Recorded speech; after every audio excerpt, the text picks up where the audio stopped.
Bonjour ou bonsoir où que vous soyez en ce moment et bienvenue pour une autre lovely vidéo. À la suite des multiples dérapages provoqués par le chef de la diplomatie française, Jean-Yves Le Drian, l'ambassadeur de France au Mali, a seulement 3 jours pour quitter le pays.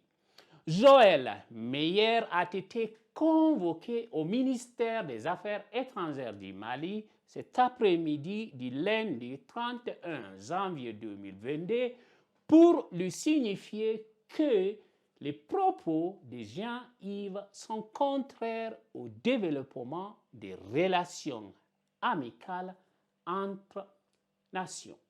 Le gouvernement de la République du Mali informe l'opinion nationale et internationale que ce jour, lundi 31 janvier 2022, l'ambassadeur de France à Bamako, son Excellence Joël Meyer, a été convoqué par le ministre des Affaires étrangères et de la coopération internationale qui lui a notifié la décision du gouvernement qui l'invite à quitter le territoire national dans un délai de 72 heures.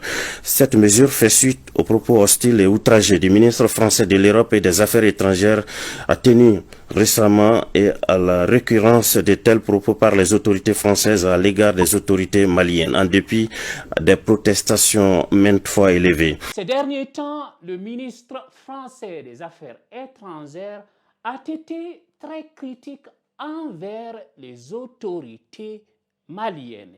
Il les a même qualifiées d'illégitimes dans des médias français.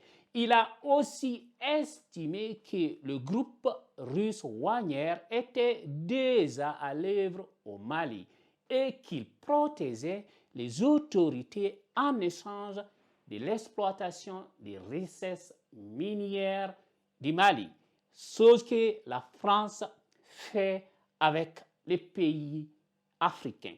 Ce matin, la réunion des ministres des Affaires étrangères a abordé en particulier la question du Mali et en particulier la mise en œuvre de sanctions à l'égard des autorités du Mali qui ne mettraient pas en œuvre le processus de transition démocratique, en répondant en cela à la demande de la communauté économique des États d'Afrique occidentale, la CEDEAO, qui avait sollicité à cet égard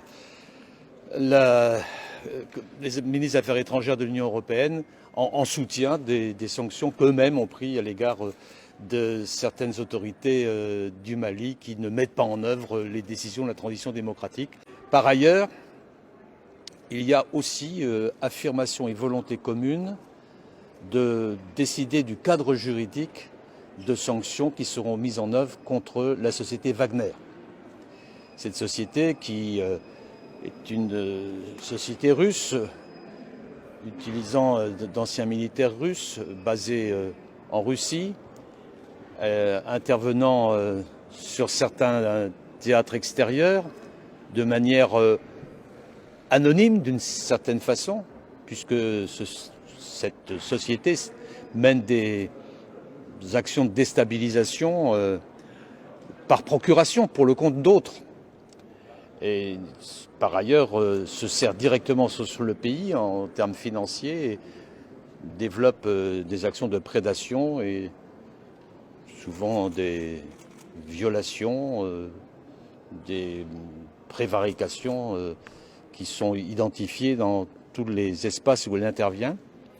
Il y a une menace d'intervention au Mali et l'Union européenne a décidé de mettre en œuvre un cadre juridique pour engager des sanctions contre la société Wagner, à la fois les membres de la société et les sociétés qui travaillent directement avec cette société Wagner. Donc c'est une mesure importante et sur ces deux sujets, la Commission des Affaires étrangères a fait preuve d'une grande fermeté et d'une grande unité. Merci d'avoir regardé cette vidéo. S'il vous plaît, partagez-la avec vos amis dans le groupe Facebook et WhatsApp. N'oubliez surtout pas d'aimer la vidéo, de vous abonner et d'activer la cloche de notification pour ne rater aucune publication.